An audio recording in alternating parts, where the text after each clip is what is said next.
Number one, from MOH perspective, our hospital capacity, which must be protected. Once that is under pressure or overwhelmed, we will have a disaster, and many people, patients, will all be affected. But as of now, as I explained in our press conference last week, we are still okay. We still have headroom. We can still rev up our capacity, which we are activating. Second consideration is vaccination.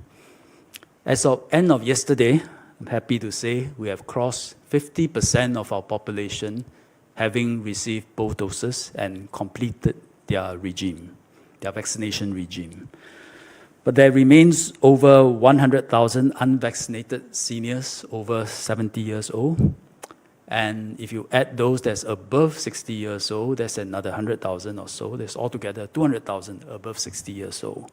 So imagine 200,000 people. If we have widespread infection, just 10% of them, let's say 10% of them get infected, that's 20,000. All 20,000 will be in hospital. Amongst them, 10 to 15%, that's 2,000 to 3,000, will end up in ICU. It's huge, huge number. The last consideration I mentioned is community exposure. This wave of infection affects the markets and our food centers and affects a much wider spectrum of our population, including our seniors, especially our seniors. And the porous nature of our food centers and our hawker centers also increases the risk of cryptic and silent transmission that is hard to detect.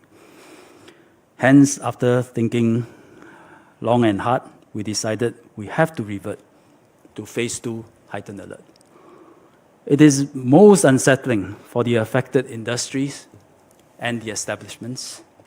But, we are so close, weeks away, to a stage where we have 2/3 or more of our population fully vaccinated around National Day. We're now doing 80,000 a day, almost every day, with 70 to 75% dedicated to second doses, helping many more individuals complete their doses and their regime.